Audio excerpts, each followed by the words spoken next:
the winter of 1258, the city of Baghdad burned. The skies were black with smoke, and the waters of the Tigris River ran red with the blood of tens of thousands. The Mongols Screams are defeated. echoed from its ancient streets, ዐይን ጃሉት the is cries ours. of a civilization being erased. Lord Kitbuqa defeated, For centuries, killed at ዐin Jalut. Baghdad had been the beating heart of the News from the Islamic east. world. Möngke Khan A is city dead. of poets, scholars, and dreamers. The home of the legendary House of Wisdom, where men once debated the stars. But that day, all the knowledge of centuries was drowned in fire and blood. The Mongols had come. Under the command of Hulagu Khan, grandson of the fearsome Genghis Khan, the Mongol army descended upon Baghdad like a storm from the steppe. To I them, am Sultan mercy now. was weakness, The and Mamluk fear was a legacy weapon. continues. They breached the city's mighty walls, tore through its palaces, and showed no pity to the caliph or his people. The last Abbasid caliph, Al-Mustasim, was executed in a manner reserved for kings the Mongols wished to humiliate. Wrapped in a carpet, he was trampled beneath the hooves of Mongol horses, for to spill royal blood upon the earth was, they believed, bad luck. The House of Wisdom burned. Libraries filled with centuries of human thought were thrown into the Tigris, their pages floating like dark petals on the current.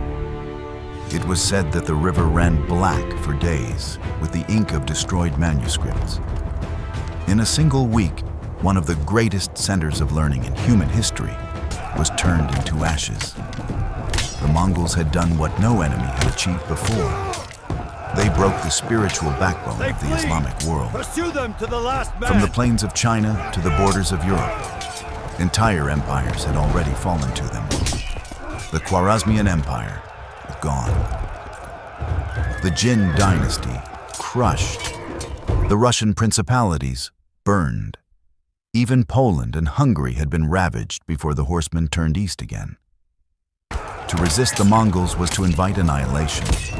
The word Mongol itself had become synonymous with inevitable destruction. You will not break us! Now, after Baghdad's fall, their eyes turned west. Syria lay before them, and beyond Syria stood Egypt, the last great power of the Islamic world still unbroken. Aleppo fell swiftly, then Damascus. Ancient cities that had seen empires rise and die now bowed to the thunder of Mongol hooves. Everywhere they went, they demanded one thing: submission. Hulagu sent envoys to Cairo, bearing letters written in the cold arrogance of conquerors. The Mamluk Sultan of Egypt, the letter said, must submit or perish. It was not a negotiation. It was a sentence. At this time, Egypt was ruled by the Mamluks, one of the most extraordinary military societies in history. The word Mamluk meant slave. But these were not ordinary slaves. They were soldiers, purchased as young boys from the steppes of Central Asia, the Caucasus, and Anatolia. Torn from their families, brought to Cairo, and trained from I am childhood in the Sultan arts now. of war. The legacy They were of forged Egypt into shall a endure. brotherhood of elite warriors. They learned not only the sword and the bow, but the Quran, politics, and the code of loyalty that bound them tighter than blood. Upon completing their training, the Mamluks were freed, but they remained tied to their comrades and their cause. From slaves, they had become the masters of Egypt, and in 1259, they stood as the last line between civilization and the Mongol storm. Their leader was Sultan Qutuz, Our path a to man the coast whose life must was be already clear. a tale of destiny and Swiftly, irony. decisively. As a child, he had been captured by the Mongols during their invasions in Central Asia. His family had been killed, his homeland destroyed. He was sold into slavery and carried across the deserts to Egypt. There, through the Mamluk system, the boy who had once lost everything to the Mongols rose to become one of the most formidable warriors of his age. And now, Sultan of Egypt. The slave would face the masters of his past. Few men in history understood the Mongol threat as Qutuz did. He knew the terror they brought, the cities they razed, the hopelessness they spread before them. When Hulagu's ambassadors arrived in Cairo, bearing their demands for submission, the Mamluk court fell into heated debate. Many counselors urged caution. Resistance, they said, would be suicide. Who had ever defeated the Mongols? The Khwarezmians were dust, the Chinese emperors gone, the princes of Rus turned to ʿAin ash. Jalut. Even mighty Baghdad had been reduced to rubble. They defy me. Egypt, they argued, would share the same fate Long if it live resisted. Qutuz! But Our Qutuz Sultan! did not flinch. He saw in the Savior! Mongol demand not an ultimatum, but a challenge. He understood that submission would not bring safety, only a slower Egypt death. needs a new future. And Qutuz. so, in I an act pledge that to would you, echo across centuries, I will continue the Qutuz legacy ordered of the Sultan execution Qutuz. of the Mongol Egypt envoys. will stand defiant. It was a declaration of total war. In the laws of medieval diplomacy, to kill ambassadors was to close the door to mercy. It was a direct insult, one that the Mongols, above all, would not forgive. Decades earlier, when the Shah of Khwarezm had killed Mongol merchants and envoys, Genghis Khan had responded by annihilating Excellent. his entire These empire. plans will lay the foundations for a new golden Qutuz age. knew this history well. Ensure swift implementation. He was not Cairo's acting in future depends ignorance. on our vision. He was burning every bridge behind him. Egypt would not kneel. It would fight to the death if necessary. By killing the envoys, Qutuz sent a Prepare for message the not only march. to the Mongols, but to his own people. There was no turning back. The Mamluks would fight for survival, for faith, and for the legacy of their civilization. Yet courage alone would not be enough. Qutuz knew that the Mongols did not win merely because they were fierce. They won because they were disciplined, Eastern Wall, organized, and vulnerable to brilliantly siege led. engines. Their armies were not mobs of screaming horsemen, but finely tuned instruments of destruction. To defeat them, Egypt would need more than bravery. It would need strategy and understanding. And so the Mamluks began to study the Mongols themselves. They analyzed how they fought, how they moved, how they thought. They trained their cavalry to mirror the tactics of the steppe. Every Mamluk learned the art of mounted archery, practiced the feigned retreat, the ambush, the rapid strike. They trained not as knights of chivalry, but as predators of the desert, adapting to a style of war that few in the Middle East understood. Qutuz knew that if he was to defeat the Mongols, he had to beat them at their own God game. has granted us this day, But Baibars. what exactly made the Mongols costly so day, unstoppable? To But a understand the necessary storm that was coming, one must first understand the nature of their power. From their earliest days, the Mongols had revolutionized warfare. Every Mongol warrior was a rider from birth. Every child trained to draw a bow before he could properly walk.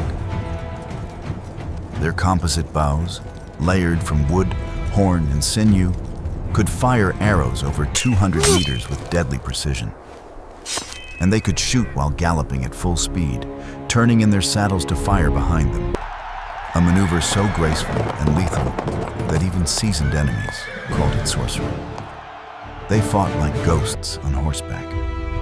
They would appear suddenly in a black cloud of dust, loose a storm of arrows, then vanish before their enemies could even reach them. When the enemy chased them, they would turn and shoot while retreating, a deadly dance of pursuit and death. No army in the medieval world could match their mobility. But the Mongol genius went beyond archery. They had developed a communication system using flags, drums, and signals that allowed commanders to coordinate massive maneuvers with uncanny precision. Their tactics were as complex as any modern armies. They would divide their forces, feign retreats, encircle entire armies, and crush them with terrifying speed. To fight the Mongols was to fight a machine, efficient, relentless, merciless. They were also masters of intelligence. Before invading any land, they sent merchants, spies, and scouts to learn every path, every fortress, every source of water. By the time their armies arrived, the Mongols often knew the terrain better than the people who lived there. And when they attacked, they brought not only fear, but knowledge. The deadliest combination in war. And so, as the Mongol armies spread westward after the fall of Baghdad, no one expected them to be stopped. But in Cairo, one man, a former slave turned sultan, believed otherwise. Qutuz began gathering his forces. Every Mamluk commander, every warrior of Egypt was summoned. From the deserts came horsemen hardened by years of fighting crusaders. From the cities came engineers, smiths, and imams. Egypt braced for war, and among those summoned was one name that would soon echo through history. Baibars. Baibars had once been one of Egypt's greatest generals, but politics had driven him into exile. He was brilliant, ambitious, and dangerous, both as a warrior and as a rival. Yet Qutuz knew that if Egypt was to survive, he needed Baibars. Setting aside their differences, Qutuz recalled him, offering command in the coming campaign. It was a sign of Qutuz's strength, that he could put duty above pride and survival above politics. In the north, Hulagu Khan prepared to march again, but fate intervened. Word came from Mongolia. The great Khan Munka was dead. The empire faced a crisis of succession. Hulagu, as one of Genghis's grandsons, had to return east to secure his claim. He withdrew most of his army from Syria, leaving behind only a smaller force, around 20,000 men, under the command of one of his best generals, Kitbuqa. Kitbuqa was a veteran warrior, a skilled commander, and, intriguingly, a Nestorian Christian. His presence gave some hope to the local Christian populations in Syria, who saw in the Mongols a possible ally against the Muslims. They did not yet realize that the Mongol storm devoured all, believer or not. 20,000 Mongols still formed a force of terrible power. But for the first time, the odds were closer. For the first time, the Mamluks had a chance. The stage was set for one of the most decisive battles in history, a clash that would determine not only the fate of Egypt, but perhaps the entire course of the medieval world. And in the year 1260, the armies of two worlds began to move toward each other, one born of the steppes, the other of the desert, at a place called ʿAin Jalut, the spring of Goliath. Destiny awaited. In the summer of 1260, the desert wind carried with it the whispers of destiny. Across the dunes of Sinai, a vast column of horsemen advanced, banners fluttering, armor glinting under the merciless sun. The Mamluk army had begun its march. At its head rode Sultan Qutuz and General Baibars. Behind them, 20,000 Mamluk cavalrymen, the finest warriors Egypt had ever produced. They were joined by Bedouin tribesmen from the desert, scouts and auxiliaries who knew every dune, every hidden well, every trick of survival under the blazing sun. It was an army forged not only by iron, but by faith, loyalty, and desperation. The march across Sinai was no small feat. The sun scorched the land, and the desert stretched endlessly before them. Water was scarce, and the air shimmered with heat. Horses needed to be watered carefully, and supply lines stretched thin. Yet the Mamluks moved with the discipline of men who understood that behind them lay only death and dishonor. Every step eastward brought them closer to the Mongols and to fate. Qutuz had made a bold decision. Instead of waiting behind Egypt's defenses, he would take the fight to the invaders. He would meet the Mongols on open ground. But not just anywhere. He would choose the battlefield himself. After days of grueling travel, the army crossed into Palestine. Scouts reported that the Mongols were encamped further north, near Galilee. Qutuz studied the maps and terrain.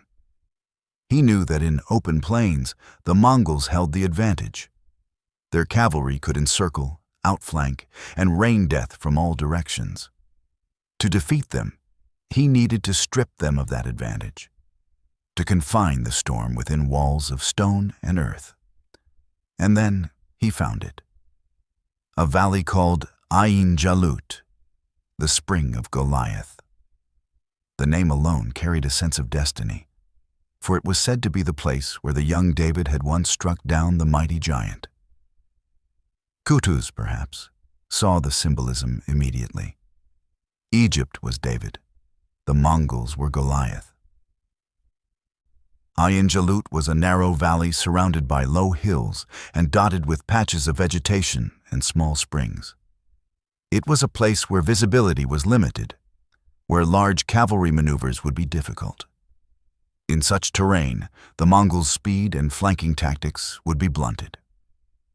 Qutuz decided this would be the place, the trap that would break the unstoppable army of the steppe.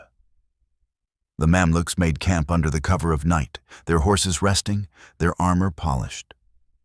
Fires flickered quietly in the darkness as the men prayed, sharpened blades, and prepared their souls.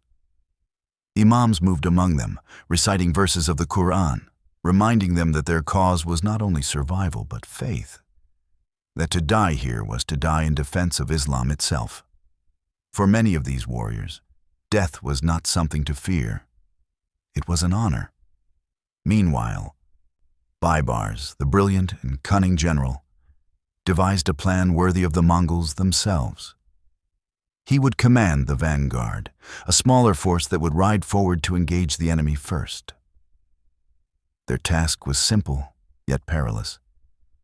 To provoke the Mongols, fight them briefly, then retreat in apparent panic, drawing them into the narrow valley where the main Mamluk force lay hidden. It was a dangerous game. The same feigned retreat that the Mongols had used countless times to destroy their enemies. But this time, the tables would be turned. The hunters would become the hunted. At dawn, the Mamluk camp stirred. The sound of horses neighing, the creak of leather armor, the whisper of bowstrings being tested. A symphony of war. The sun rose slowly over the hills, casting long shadows over the valley of ʿAin Jalut. It was the morning of September 3rd, 1260. From the north came the dust, a great rolling cloud heralding the approach of the Mongols. Kitbuqa and his 20,000 horsemen advanced with confidence. For decades, no army had stood before them and lived. They had burned cities far greater than Cairo, slain kings and caliphs. To them, this was merely another conquest, another page in their unstoppable march. The two forces sighted each other near the valley. Baibars and his vanguard moved forward, their banners fluttering, their bows raised. The first arrows hissed through the air, a deadly exchange between two of the finest cavalry forces in the world. Arrows fell like rain, horses screamed, men shouted prayers and curses. The desert echoed with the sounds of chaos and courage. Baibars fought fiercely, riding among his men, his curved sword flashing in the sunlight. The Mongols pressed forward, their arrows finding gaps in the Mamluk lines. Then, on Baibars' signal, the Mamluks began to fall back. Slowly at first, then faster, turning their horses, galloping away as if in retreat. Kitbuqa saw it and smiled. He had seen this 100 times. The enemy flees, the Mongols pursue. Then comes the slaughter. He ordered the advance. The Mongol army surged forward, shouting their war cries, chasing the seemingly broken Mamluks into the valley. But as they pursued, the ground began to close around them. The hills rose on either side. The space to maneuver narrowed. The air grew heavy, the sounds of pursuit echoing off the rocks. And then, the trap snapped shut. From behind the ridges and the thickets, thousands of hidden Mamluk cavalry erupted in thunderous charge. Their war drums beat like a heartbeat of vengeance. Arrows streaked through the air, raining down on the unsuspecting Mongols. Kitbuqa's men were caught between the retreating vanguard and the hidden reserves, surrounded on three sides. For the first time in decades, the Mongols were trapped. The valley exploded in violence. Dust and smoke filled the air. The sky seemed to vanish beneath clouds of arrows. The clash of metal on metal, the screams of dying horses, and the roar of men filled the valley like a storm. The Mongols fought with ferocity unmatched, forming defensive circles, countercharging with ruthless precision. Kitbuqa himself rode at the center, his armor gleaming, rallying his warriors again and again. The Mamluks, trained in the same deadly arts of mounted archery, answered blow for blow. Arrow met arrow, sword met sword. Their horses danced through the chaos, disciplined and fearless. Every man knew what was at stake. There was no retreat, no second chance. Behind them lay Egypt, their families, their faith. Qutuz watched from a rise overlooking the valley, his eyes fixed on the battle. He had planned for this moment, but even he could not predict how it would unfold. The Mongols pressed hard, trying to break through the Mamluk lines. At one point, the left flank wavered, a gap opening under the pressure of Kitbuqa's charge. Without hesitation, Qutuz tore off his helmet so that every soldier could see his face. His voice rose above the battle, a cry that would echo through history. Wa Islama, O my Islam. With that, the Sultan spurred his horse forward, leading a charge himself into the thick of battle. His guards followed, crashing into the Mongol line with fury. The sight of their Sultan fighting among them ignited the Mamluks like fire. The wavering line steadied. The counterattack roared. For hours, the battle raged without end. Blood soaked the valley floor. Horses collapsed in exhaustion and agony. The air was thick with smoke and the stench of death. Neither side gave quarter, but slowly, imperceptibly, the tide began to turn. The Mongols found themselves pressed tighter, their horses unable to maneuver in the narrow space. Their famed mobility, their greatest weapon, was gone. The Mamluks had drawn them into a battle they could not control. A battle of endurance, of courage, of heart. By midday, the Mongol ranks began to crumble. Kitbuqa, refusing to retreat, rallied his remaining men for a final stand. He fought like a lion, surrounded by corpses, his sword flashing until the very end. When the Mamluks finally broke through to him, he was offered a chance to surrender. He refused. A Mongol does not yield, he spat and charged once more. He was struck down in the chaos, dying as he had lived, defiant. When the sun began to sink beyond the hills, the valley of ʿAin Jalut fell silent. Thousands of bodies lay strewn across the battlefield, Mongol and Mamluk alike. The dust settled. The cries of victory rose. The impossible had happened. The Mongols had been defeated in open battle. For half a century, their armies had swept across the world like fire, unstoppable, invincible. No one had ever broken them. But here, in a small valley in Palestine, at a place called ʿAin Jalut, they had met their match. The myth of Mongol invincibility was shattered. Qutuz stood among his soldiers, his armor dented, his sword stained. Around him, men wept, prayed, and shouted praises. God is great, they cried. God has given us victory. The Sultan looked out over the battlefield, at the smoking ruins, at the fallen enemy, at the valley that would forever be remembered. He had done what no one else had done. He had turned back the tide of history. The world had changed. The Mongols, once unstoppable, were mortal after all. When the echoes of battle faded and the dust finally settled over the valley of ʿAin Jalut, the world stood on the edge of a new dawn. The unthinkable had happened. The Mongol horde, undefeated for half a century, had been broken. The valley that only hours earlier had thundered with hooves and cries of war now lay silent, carpeted with the fallen. Horses wandered among the corpses. The air was heavy with smoke, blood, and the strange stillness that follows a storm. The Mamluks had done it.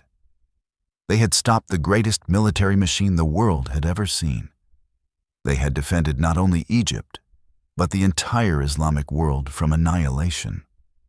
In that silence, under the fading sun, every surviving Mamluk knew they had witnessed history. News of the victory spread faster than any army could march. In Damascus, in Aleppo, in the cities of Mesopotamia, people whispered in disbelief. Could it be true? Had the Mongols, the destroyers of Baghdad, the scourge of empires, finally been defeated? Messengers galloped through the night to confirm it. When the truth arrived, the Islamic world erupted in celebration. Mosques filled with prayers of gratitude. Bells and drums echoed across cities. Men wept openly. For the first time in years, there was hope. But for the Mongols, ʿAin Jalut was a wound that cut deep. The myth of their invincibility, a weapon as powerful as any sword, was shattered. Hulagu Khan, still in Persia, received the news with disbelief and fury. He had left his trusted general Kitbuqa in command, confident that no force could stand against him. Now Kitbuqa was dead, his army annihilated. Hulagu swore revenge, yet fate would deny him. The Mongol Empire was in turmoil. The death of the great Khan Munka had thrown the vast dominion into civil strife. Hulagu was forced to turn his armies east, not toward Egypt. The chance for vengeance slipped away. The Mongol advance westward ended forever at ʿAin Jalut. Never again would their banners threaten Cairo or Mecca. Never again would their horses drink from the Nile. For the Mamluks, the victory was more than military triumph. It was redemption. Only 2 years earlier, the caliphate had fallen, Baghdad burned, and the Islamic world seemed abandoned by God. Now the tide had turned. The people saw in the victory a divine sign, that God had not forsaken the faithful, that courage and belief could still overcome terror. The Mamluks became heroes, saviors of Islam. Sultan Qutuz was hailed as the man who had accomplished the impossible. His leadership, his courage, his refusal to bow before the Mongols had changed the fate of nations. Yet history, ever cruel, grants few men both victory and peace. As the Mamluk army marched back toward Egypt, weary but triumphant, old rivalries began to stir. Among Qutuz's generals rode Baibars, brilliant, ambitious, and restless. He had been the architect of the ambush at ʿAin Jalut, the mind behind the feigned retreat that trapped the Mongols. Without his plan, victory might never have come. But Baibars was not a man content with serving another. He had once dreamed of ruling Egypt himself, and now the chance was near. According to the chronicles, somewhere along the return journey, perhaps near the town of Salihiyah, Baibars and a group of conspirators struck. The details are veiled in mystery. Some say Qutuz was ambushed while hunting. Others say he was lured into a private tent and murdered there. What is certain is that the hero of ʿAin Jalut, the man who had saved his people, was betrayed by his own. When the army reached Cairo, it was Baibars who rode at its head. Many expected chaos, but Baibars proved as cunning in rule as he was in war. He proclaimed himself Sultan and swore to continue Qutuz's legacy. And in truth, he did. Under his reign, Egypt became the most powerful state in the Middle East. He reformed the army, strengthened the economy, and transformed Cairo into a glittering capital of art and learning. Yet his rule was built on blood. The shadow of his betrayal followed him all his life. Baibars would go on to finish what Qutuz had begun. He crushed the remaining Crusader strongholds along the coast, capturing fortress after fortress. Antioch fell in 1268. The mighty Crac des Chevaliers, once thought impregnable, surrendered in 1271. By 1291, the city of Acre, the last Crusader bastion in the Holy Land, fell to the Mamluks. 2 centuries of Crusader presence came to an end. The Middle East was once again under Muslim rule. Meanwhile, the Mongols, though still formidable, had reached their limit. The empire that had stretched from the Pacific to the Mediterranean began to fracture into rival khanates. The Ilkhanate in Persia remained a constant threat to the Mamluks for decades. But ʿAin Jalut had defined the border between them. The Mongol dream of conquering the entire world was over. Geography, politics, and the will of determined men had set its boundary in the valley of Palestine. The long-term consequences of that single day were immense. Had Qutuz and the Mamluks fallen, Egypt would likely have been overrun, and with it, the holy cities of Mecca and Medina. Islam's heart might have been extinguished. North Africa could have followed.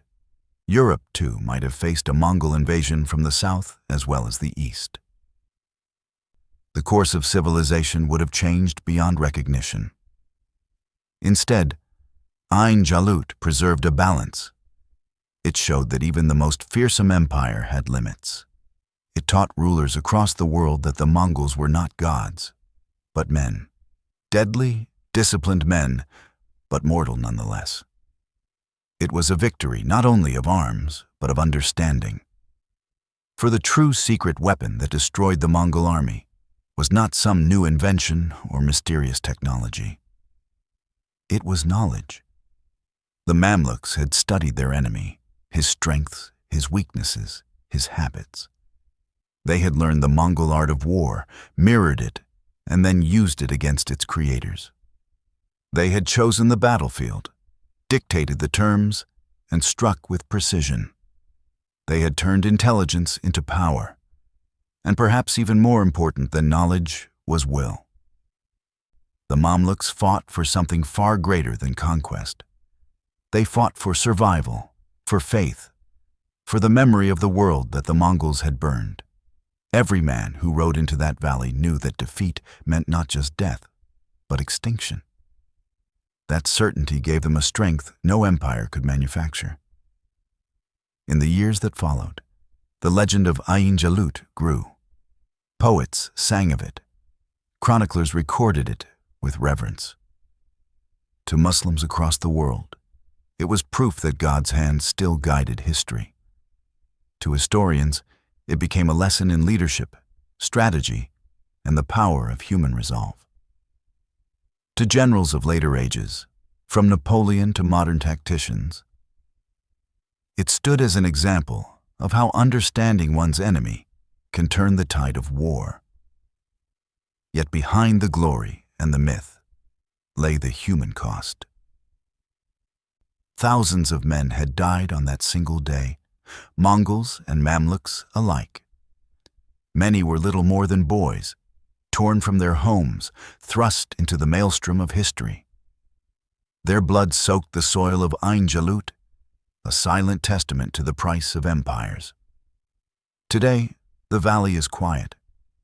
It lies in northern Israel, near the modern town of Afula, a landscape of farms and olive groves. Travelers pass through without realizing that beneath their feet, the earth still holds the bones of warriors. There are no grand monuments, no marble statues, only the whisper of wind through the grass. But for those who know, every breeze seems to carry an echo. The thunder of hooves, the clash of steel, the cry of Wa Islama. Centuries later, the name ʿAin Jalut still stirs pride and awe. It remains a symbol of courage against impossible odds, of intelligence over arrogance, of faith over fear. It reminds us that even in the darkest hour, when defeat seems certain, humanity can rise again through unity, cunning, and sheer will. The Mongols conquered the largest continuous land empire in human history. They reshaped nations, languages, and trade routes. But at ʿAin Jalut, they met a force they could not break, not because it was larger, not because it was richer, but because it understood them. The Mamluks fought the Mongols as mirror images, horsemen against horsemen, archers against archers, step against step, and proved that the student could surpass the master. From that day onward, Cairo replaced Baghdad as the beating heart of the Islamic world. Under the Mamluks, the city flourished, its mosques, schools, and markets filled with scholars and merchants from across continents. The victory at ʿAin Jalut had saved not only a nation, but an entire civilization. It had ensured that knowledge, faith, and culture would survive the flames that had consumed so many others. In the chronicles of history, few battles changed the course of the world. Marathons stopped Persia. Tours halted Islam's advance into Europe. Hastings reshaped England.